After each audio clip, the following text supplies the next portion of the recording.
अंग्रेजन बहू और बेचारी भूली सास। माधवी अपने पति रमेश और अपने बेटे अजय के साथ रहा करती थी। अजय का बचपन से एक ही सपना था कि वो अपनी आगे की पढ़ाई यूएसए में पूरी करे और इसीलिए वो यूएसए पढ़ाई करने के लिए चला जाता है। 3 साल बाद जब वो अपनी पढ़ाई पूरी करके आता है तो अपने बेटे के आने की खुशी में माधवी उसकी पसंद के कई तरह के पकवान बनाती है और जब घर की डोरबेल बजती है तो माधवी अपने पति रमेश को कहती है, लगता है मेरा अजय आ गया है, आप यहीं बैठना, मैं दरवाजा खोलती हूँ। माधवी जल्दी से जाकर दरवाजा खोलती है तो दरवाजे पर अजय के साथ एक लड़की को देखकर वो अजय से पूछती है, ये कौन है बेटा? माँ, ये ग्रेटी है। हम दोनों यूएसए में साथ ही पढ़ते थे और अब ग्रेटी इस घर की बहू है। क्या बहू? अरे बेटा, तूने शादी कर ली और बताया भी नहीं। कम से कम अपनी माँ को बता तो देता कि तू अपने साथ इस घर की बहू लेकर आ रहा है। मैं बहू के आने की कुछ तैयारी तो कर लेती। कोई बात नहीं बहू, यही रुक, मैं अभी तेरे लिए पूजा की थाल लेकर आती हूँ। मॉम, आप अपनी ये फॉर्मेलिटीज बाद में पूरी कर लेना। I'm so tired right now. आजा डार्लिंग, अपना रूम कहाँ है? कोई बात नहीं बहू, तुम पहले आराम कर लो, तब तक मैं तुम्हारे लिए चाय बना कर लाती हूँ। ग्रेटी अपनी सास की किसी भी बात का कोई जवाब नहीं देती और अपने रूम में जाकर सो जाती है। कुछ देर बाद माधवी अपने बहू बेटे के लिए चाय नाश्ता लेकर उनके कमरे में जाती है, जहाँ ग्रेटी अपनी सास से कहती है, हाँ चाय, अजय। क्या हुआ ग्रेटी? अपनी मॉम को बोलो कि अब ये जब भी हमारे कमरे में आए तो नॉक करके आए। आपसे मैं ऐसा ही करूंगी बहू। वो तो आज ही तुम दोनों आए हो तो मुझे लगा थक गए होंगे, इसलिए जल्दी जल्दी मैं ऐसे ही चाय नाश्ता लेकर आ गई। वो क्या है ना, अजय जब भी बाहर से आता है तो आते ही चाय मांगता है, बस इसीलिए मैं ना ये चाय यहाँ रख देती हूँ, पी लेना, अदरक वाली चाय है। ये बोलकर माधवी वहाँ से जाने लगती है। तभी ग्रेटी अपनी सास से कहती है, जाते हुए अपनी साथ अपनी ये चाय भी ले जाओ, क्योंकि अजय अब चाय नहीं पीता।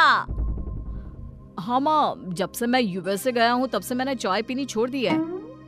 अब एक काम करो, हम दोनों के लिए कॉफी ले आओ, मैं सच में बहुत ज्यादा थक गई हूँ। अरे ठीक है, ला देती हूँ। अच्छा बेटा, तुम्हारे मम्मी पापा इंडियन है या फिर वही अंग्रेजी है? मेरे मम्मी पापा इंडियन हैं, पर मैं शुरू से यूएसए में रही हूँ, इसलिए मैं खुद को अंग्रेजन मानती हूँ। वैसे अब जल्दी से जाकर मेरे लिए कॉफी लेकर आओ और मेरे बारे में इतना ज्यादा इंक्वायरी करने का जरूरत नहीं है। अरे हाँ हाँ, अभी लाती हूँ। वैसे बहू, मैं तुम्हें ना इंडिया के सारे तौर तरीके सिखा दूंगी। अरे क्या हुआ, तुम्हारी परवरिश अगर यूएसए में हुई है, हाँ तो इंडियन ही ना।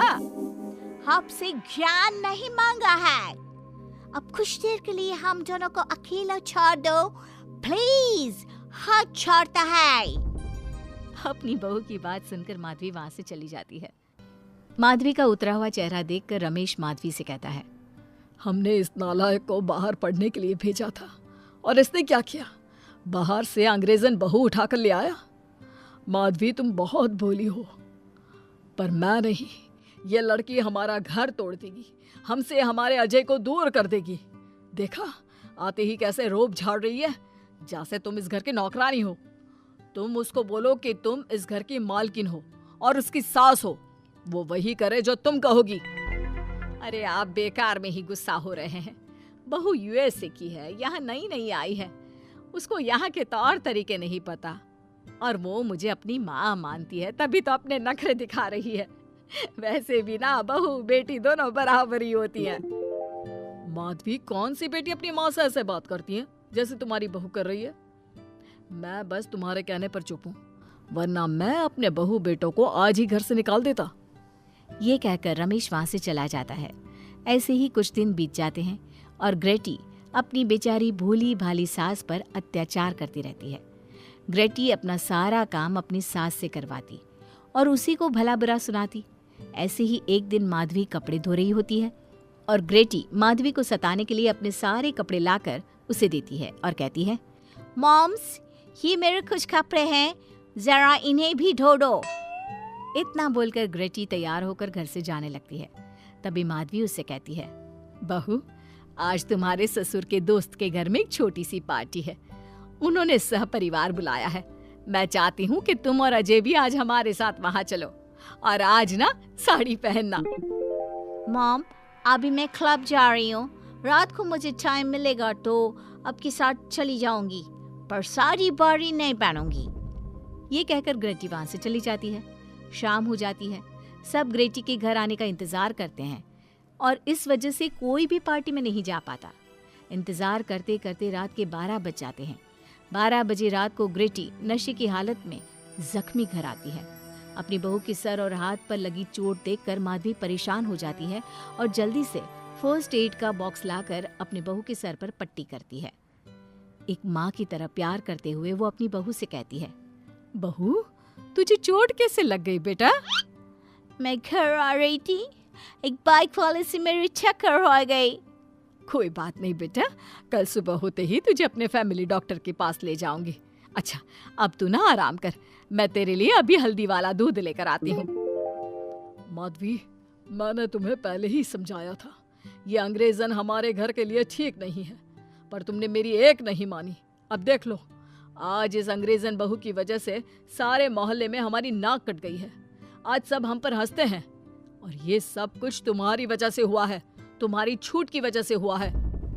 ये कहकर रमेश अपने रूम में चला जाता है, पर माधवी अपनी बहू की पट्टी करके उसे उसके कमरे में जाकर सुला देती है। अगले दिन माधवी ग्रेटी को लेकर अपने फैमिली डॉक्टर के पास जाती है, जहां ग्रेटी देखती है कि उस डॉक्टर की बहू ने साड़ी पहनी है और एक संस्कारी बहू की तरह घर में पूजा पाठ करके अपने सास ससुर के पैर छूकर उनका सुबह सुबह आशीर्वाद लेती है। डॉक्टर की बहू को देखकर ग्रेटी को अपना बर्ताव याद आता है और उसे एहसास होता है कि वो अपनी भोली और मासूम सास के ऊपर कितना अत्याचार करती है, पर फिर भी माधवी सबसे लड़कर हमेशा उसका साथ देती है। ये सब देखकर ग्रेटी को पश्चाताप होता है और कुछ देर बाद वो दोनों दवाई लेकर घर आती है। जब माधवी ग्रेटी को दवाई खिलाने के लिए उसके पास जाती है तो, मॉम, मुझे माफ कर दीजिए, मैंने कभी भी आपके प्यार को नहीं समझा, आप पर इतना अत्याचार किया, आपकी बेइज्जती की, आपसे घर का सारा काम करवाया। आपने मुझे कितनी छूट दी, पर फिर भी मैं आपके साथ इतना बुरा करती थी। और आज जब मैं नशे की हालत में चोट खाकर घर आई तो भी आपने मुझसे कोई सवाल नहीं किया, उल्टा आपने मेरा साथ दिया, मेरी सेवा की। आज जब मैंने डॉक्टर की बहू को देखा घर का काम करते हुए, अपने सास ससुर की सेवा करते हुए, तब जाकर मुझे एहसास हुआ कि मैं कितनी रॉन्ग थी। एक इंडियन होकर भी एक बहू के कर्तव्य से दूर रही और आपके ऊपर अपनी अंग्रेजी का रौब झाड़ती रही। मुझे माफ कर दीजिए सासू माँ। बेटा, अक्सर बच्चों से गलतियां हो जाती है। ऐसे भी सुबह का भूला अगर शाम को घर आ जाए तो उसे भूला नहीं कहते बहू। और मुझे बहुत अच्छा लग रहा है ये देखकर कि मेरी अंग्रेजन बहू कितनी समझदार हो गई है। जिसके बाद माधवी और ग्रेटी एक दूसरे को गले लगा लेती है और उसके बाद से ग्रेटी एक संस्कारी बहू की तरह रहती है और अपनी सास को किसी भी शिकायत का मौका नहीं देती। अपनी सास ससुर की बहुत अच्छे से दिल से सेवा करती है।